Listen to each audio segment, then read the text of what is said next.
Hey, what's going on, guys? My name is Dr. Boyce Watkins, and I wanted to give you guys a quick little report on what's going on with President Donald Trump and his situation with the diagnosis. He was diagnosed with COVID, as you guys know, and what I found really interesting, I thought I would just share this just as because I'm interested in it. Some of you might be.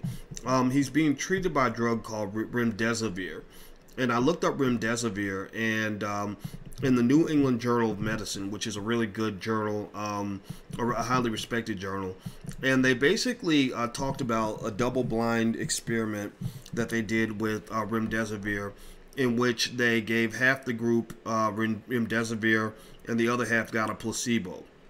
Now, here's what's interesting.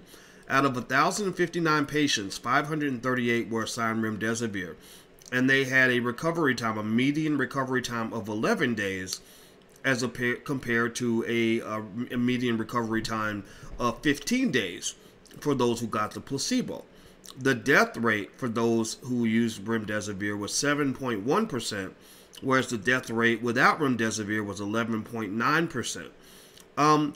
So here's what I'm getting from this, right? And the conclusion of the study is that Remdesivir does help, right? It does give you a shorter recovery time. It reduces the mortality rate. I think that's wonderful. Again, I don't want the president to die. I just don't think that's good for the country. So, you know, kill me or get mad at me if you disagree. But here's what's interesting. I looked at that and I said, okay, so the median recovery time's 11 days with the drug and only 4 days longer without the drug. But in both cases, you're recovering. You just have, you know, a few extra days where you're a little bit under the weather. Almost like if I have the flu and I take medicine, I take Theraflu, and I'm gonna recover in a certain amount of time. If I don't take anything, I'm still gonna recover. It's just gonna take a little bit longer. Also, the mortality rate, 7.1% versus 11%, might be what they call statistically significant, meaning that it does show that Remdesivir is more likely to keep you alive. But those mortality rates, you know, that it at least it says that this COVID thing really ain't a death sentence. It's not a death sentence. And I'm curious about this because I really believe that I had COVID. I believe Alicia had it. I believe the kids had it. We had time where we were sick for about, you know, it wasn't 11 or 15 days. It was more like less than a week. But I remember feeling really bad, having some crazy symptoms and stuff like that. And then we just got better. And I think that is part of the story that for some reason nobody's sharing that story. I'm not saying you shouldn't share the bad stories, but I think that we should share stories that will remind us that 99% of all Americans are not going to die from this virus. 99.9% of you are going to be just fine. And the majority of those of you who catch it, 7.5 million people have caught it.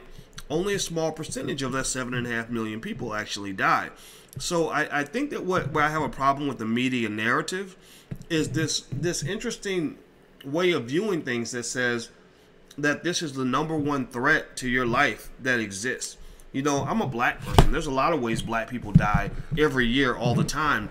And, you know, when you go to politicians and you say black people are dying, do something about it, well, they don't have time for that. You know, you go to major cities, Baltimore, Chicago, stuff like that. Black people getting shot up in the street all the time. That's guaranteed death. That's happening everywhere all the time. But there's not much interest in that. But there's suddenly, for some reason, this very big interest in this one thing that most people recover from. You know, so I'm not going to sit here and say, I know people have their political allegiances and Democrats just want to believe Corona is the worst thing in the world. Republicans want, you know, some of them want to act like it's not real. I just want to say that both of them are right. Both of them are wrong. It is real, but it's not your #1 threat. It's been heavily politicized, which makes it into a stupid conversation. Because, you know, when people walk around thinking, when politicians are telling you that leaving your house means death, like Andrew Cuomo was saying, that's an agenda. That's a liar. That's a person who, that's like, you know, people die from the flu or people die from heart disease, right? So imagine if every time you went to a fast food restaurant, somebody said eating McDonald's is death, eating Burger King is death. Sure, McDonald's and Burger King will definitely give you a much higher rate of heart disease, diabetes, and strokes and all that other stuff. But most people who eat McDonald's and eat Burger King don't die. right? You know, to really lay out the conversation in a non-truthful way, in a way that's designed to fearmonger, in a way that's designed to achieve a different agenda from people who don't care about you. These people don't care about you. They don't care if you live or die. Because they really cared if you lived or died, they'd be going to cleaning up the hood and protecting these little children that are getting shot up in the street. They ain't got time to talk about that, but they'll talk about Corona all day. That right there is evidence that they don't care if you live or die. Seriously, I mean, you know, they fought me like hell when I said that Lizzo and her record label promoting the diabetes and heart disease and fatness and obesity to the black community as if it's a wonderful thing, as if that's body positivity. You're killing hundreds of thousands of people when you do that. You're committing murder when you do that. I could have been that way. I didn't say all that, but I did say, well, if you look at the statistics and you see that the number, if you take the number of black people that have died from corona and then you compare that to the number of black people that have died from obesity-related ailments, the numbers don't even compare. So if you're trying to really save the lives of black people, if black lives really matter, then why aren't you saving black lives? Because you're not saving black lives. You're saving white money. You're saving white power. You're representing white power because you're picking your favorite racist to go into the White House, and that supersedes any effort or any desire that you claim to have to really care about black people. These people don't care about you. They just don't. If you crazy enough to think that they do, then God bless you. I wish you the best of luck. But this stuff is too stupid. I can't make myself dumb enough for this to make any sense. I gotta go, guys. Have a good night. I'll see you later, and I'll talk to you soon. Hit the thumbs up button if you could. Please hit the thumbs up button. Make sure you subscribe. I'll talk to you later. Peace.